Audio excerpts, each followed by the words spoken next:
Study 2.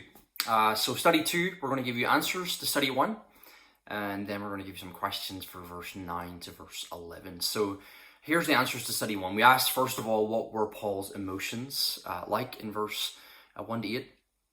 And bearing in mind, Paul is in prison, surrounded by guards, in danger, and people trying to make his life more difficult. He's full of gratitude in verse 3. He's full of joy in verse 4. He's full of confidence in verse 6, and he's full of love in verse 7 to verse 8.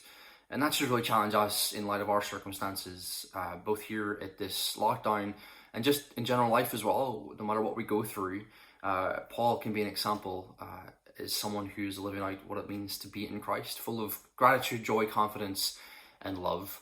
The second question was, how does Paul encourage unity?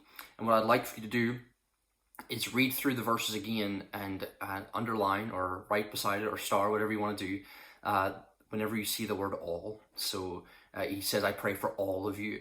I long for all of you. And he talks about this, and it's really this sense of like, hey, it's not just my favorites. It's not just you I like and you I don't like. It's, I love all of you. I pray for all of you. I give thanks for all of you. And that's just that encouragement that we're all one in Christ Jesus and called to love each other in that way. The third question was, what is Paul's relationship to them like? Again, these are just very basic answers to the question, but he's grateful for them. He's praying for them. He sees them as partners in the gospel, and he gives them thanks for that. And he longs to see each of them again. He's really longing to be with them.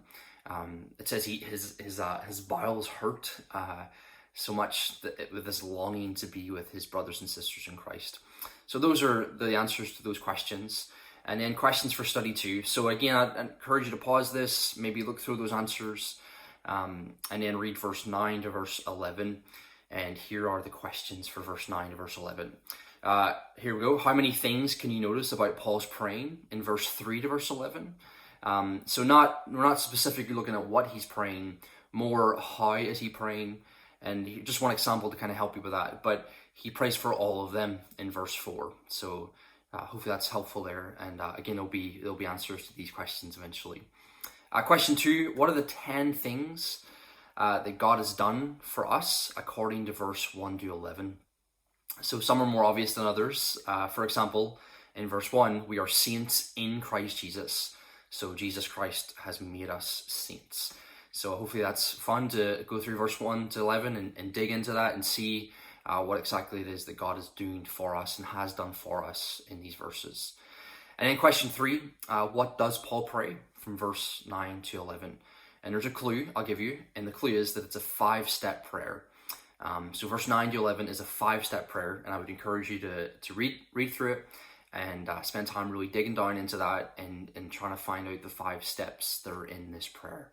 And we'll give you answers to those in the next video. God bless.